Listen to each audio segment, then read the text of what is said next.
Welcome back to Counterculture. You are Pastor Mark, I hope. Although this morning I was. You don't know. I'm Andy. We talk about things that are counterculture-ish. So earlier this week, you called me. I didn't answer. We can talk about that for a while. You never answer when but then I called you back. That's a rarity. Jack, I called you back. It was great. And we were talking about an experience I had last week, and I was telling you one of the questions that came out of that, right? And we're like, oh, that's a counterculture. We need to talk about it. We live in a culture that is sending mixed messages, right? Mm-hmm. Paul ran... Are you talking about the church or the world? The culture in general, and then the church in general. Yeah, right? But as infiltrated into the church setting. Paul talks about this in 1 Corinthians, right? In chapter 11, right? He talks about communion, and he talks about the people in Corinth celebrating communion, right? So I want to just get the setting for this and then ask you some questions. So read for me like verses 17 through 22 or so. In the following directives, I have no praise for you. For your meetings do more harm than good. In the first place, I hear that when you come together as a church, there are divisions among you. And to some extent, I believe it. No doubt there have to be differences among you to show which of you have God's approval. When you come together, it is not the Lord's Supper you eat, for as you eat, each of you goes ahead without waiting for anybody else. One remains hungry, another gets drunk. Don't you have homes to eat and drink in? Or do you despise the church of God and humiliate those who have nothing? What shall I say to you? Shall I praise you for this? Certainly not. So in this, Paul is talking to the current church. He's looking at what they're doing and saying, it's causing division amongst you, what you're doing. Anybody who walked in would be confused. They'd be confused by one of you is doing this and saying it's okay. One of you is doing this and saying it's okay. Some are with, some are without, all these different things. I sense that within our churches today. There's a lot of confusion as to what the rules are and what's going on. So this last week I was contemplating this whole concept, right? It said one of the problems that we have in churches is that if you were 13, 14, 15, 16, whatever, or a new member, new believer, whatever it is, you're walking into a church setting where seemingly there is a lot of double standard, right? And one of the reasons for that is we have this concept that, hey, if you're not a member of the church, then we're just glad that you're here. You can do whatever you want. But if you are a member of the church, well, then you can't do these certain things. So within the same church, right, we have people who are doing certain things, and they are going to be disciplined or held accountable for those things. We have other people who are doing the exact same thing, and they're not going to be disciplined or accountable for those things because we're just glad that they're there. That also fits within our culture today. We have people where it's okay to, be diverse in nature unless somebody doesn't like it.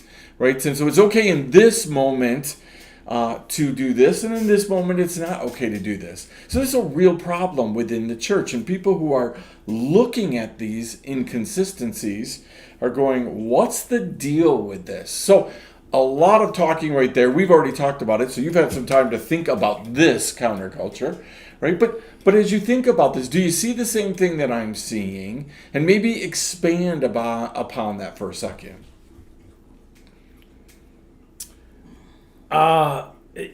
Yeah, I mean, I've been pondering this for the, off and on for the week.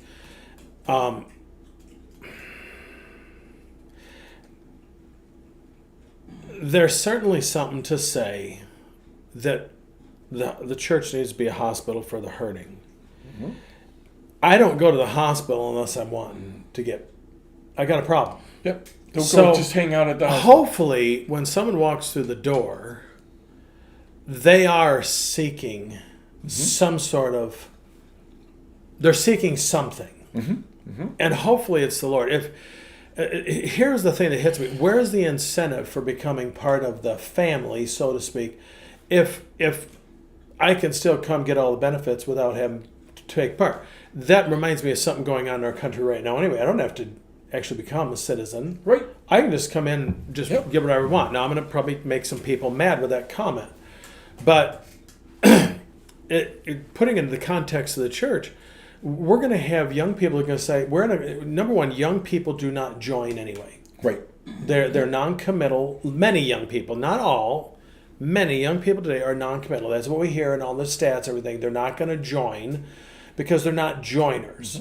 And one of the reasons I've heard for you, well, I don't want to go to church because of all the hypocrites. That's where the hypocrites need to be. Mm-hmm. I need to be there because I need to be there to hear something. So God said, Mark, here's how you should be acting. You didn't. Oh, okay, got it. Now I'm going to go straighten it out, hopefully. But where is the incentive to join and become a part if I can still get all the rights and privileges, so to speak, without having to join, and then therefore be a contributor? Sure. Because we talk about how many consumers we have in the church, and we have more consumers than contributors, and the consumers are very happy with the contributors because they don't have to contribute, and then they get mad when they don't. There's not enough there to consume, which in some ways the church doesn't look much different than the rest of our country sometimes. There's ebb and flow with that. There's times that I'm a consumer, and there's times that I'm a contributor. Absolutely. And, there's this, I used to buy into this idea, well, I'll just marry this couple, even though they don't come to church. Maybe they'll start coming to church. I've never had it happen to my knowledge. Once, I take that back, once I have had, and they started coming before I married them.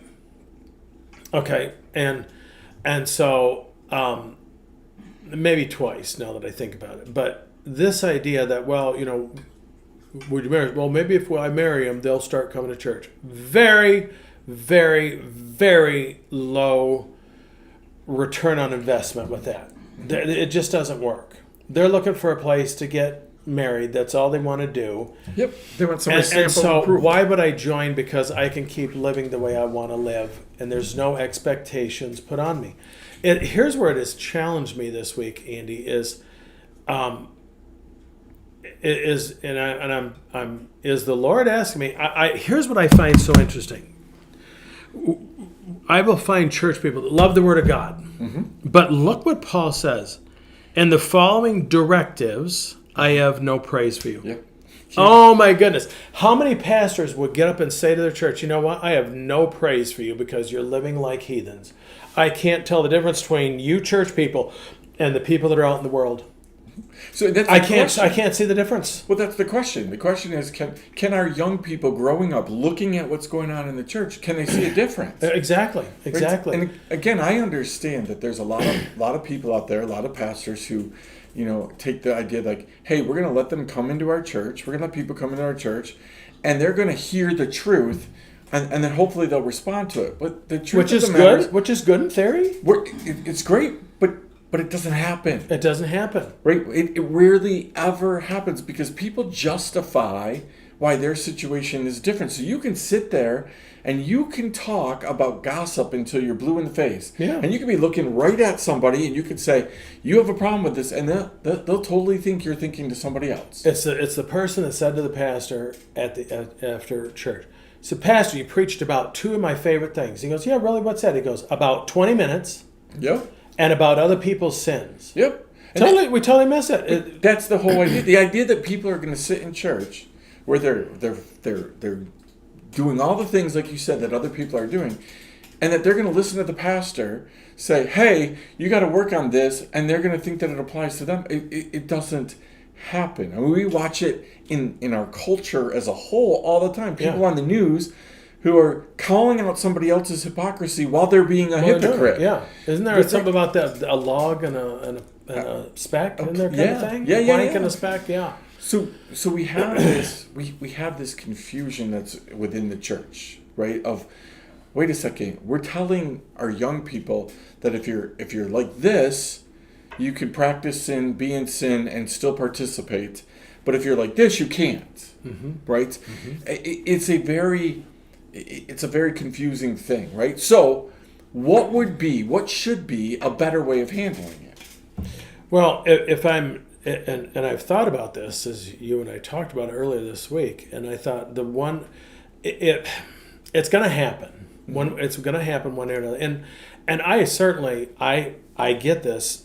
Let's welcome him in. Jesus would welcome him in. He welcomes sinners. I get that. I think where we make the mistake is we don't want to say anything that is going to cause them to not come back. Yep. Okay, but here's the thing. If they're coming, they're looking for something different. I saw this, I've heard this year after year. When non-church people come to church during Advent, during Christmas, okay, whichever one you want to call it. Not every church does the Advent thing. But anyway, they come wanting to hear those old Christmas songs. Yep. Because that's what they hear them in Walmart. Walmart plays some of those old Christmas songs better than most of our churches do because we got to do it more contemporary. If they come, and I've heard this, is that, I went to a church and their worship was like a rock concert. Mm-hmm. I can go to a rock concert anywhere. I came to hear something different. I remember one year I didn't use the overhead. I said, pull out that burgundy book in front of the pew. It was fun was watching the young people pick, and they sang out it. They sang out it. Yeah, it was like the coolest thing. It was something new to them. And so I think we've got to. One of the things in this book club we were talking about is the cool quotient, and everybody was relieved to hear that I was not going to wear skinny jeans. I was relieved to hear I wasn't going to wear skinny jeans. So is our producer. Yeah, so was our producer. And so, it's one of those things that there's this interesting thing that happens, and I probably shared this, but I'm going to share it again because it goes. So one of the things that I hear, reading about it and everything else, is young people are like, oh, adults are always lying, which of course then they'll lie to you, and that's okay, and we've taught them. I've also said this. We will tell kids, you go tell that person you're sorry. You shouldn't have done that. But then we as adults in the church, we do that, and we don't. Well, I'm not. If the pastor, if I said, Andy, you go tell that person, he goes, I'm going to tell them that. We just fight, and then we wonder why the kids. There's another inconsistency that we have, and well, you're just picking on the church, Mark. No, I'm not. Paul's picking on the church, and he's saying, you know what, we need to have some consistency here. So, I've shared this story. I was talking to a young person one day, and they said, Pastor, are you going to marry me and my fiance? And I sat there and I said, well, why do you want a church wedding? You're not coming to church. Yep. I said, well, you want God in your marriage, but you don't want God in your life right now? I said, why would you do that? And here's a beautiful thing. He sat there for a minute and he says, Pastor, that's fair. That is fair. Did I say that to him to be mean? And he has come back to church, by the way. No, I did not. It was enough to say, you know what? You need to think about this. We are so afraid to let people go away sad. Yeah. Because we think that that's where the story is going to end. But there's a lot of people who go away sad who come back. Yeah. Because then they think and they get to be convicted by the Holy Spirit, right? But we think if we just never say anything bad to you, if we Let's not offend them, if we never say what Paul said, right? This book is offensive. Right, then they're going to want it. Andy, look what he says. I have no praise for you. Well, if this is how the pastor is going to be, then I'm going somewhere else who will appreciate how holy I am. And when you take that and you put that in context with what Jesus said about the churches in Revelation, you get he's going to do the same thing, right? Yes. But we think that by not addressing something, we're going to give people an opportunity to get to know Jesus. And the opposite is really more likely truth. Peter stood up on the day of Pentecost and said, you all killed Jesus. You killed him. Like you did it, right? But it's hard because it's in us. We want to win people over with our compassion and our love and our niceties. And Jesus rarely won people over with those things. I had a missionary tell me one time, he was a brilliant man, and he said, I was a young pastor. He was doing a missionary service at our church. And I remember him saying to me one time, Mark, if you preach holiness, your church will not grow. Because people will say, this teaching is too hard for me. Yep. And they'll walk away just like they did with Jesus. When Jesus said to the rich young ruler, here's what you need to do. Mm-hmm. Oh boy, I'm going to go find me a church that doesn't have such high expectations. Find a church where I can feel good about me. Right. Love it. Right. All right. Well, let's leave it right there for this counterculture. A lot for you to chew on in that. Is your life inconsistent? Right, but are you in a church where you're actually showing the inconsistencies in how you treat people and what you do with people?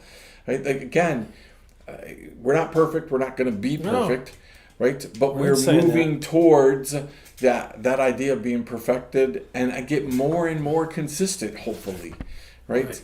But what's the message that we're sending people? That's what we want you to chew on. We'll see you next time right here in Counterculture. Grace and peace.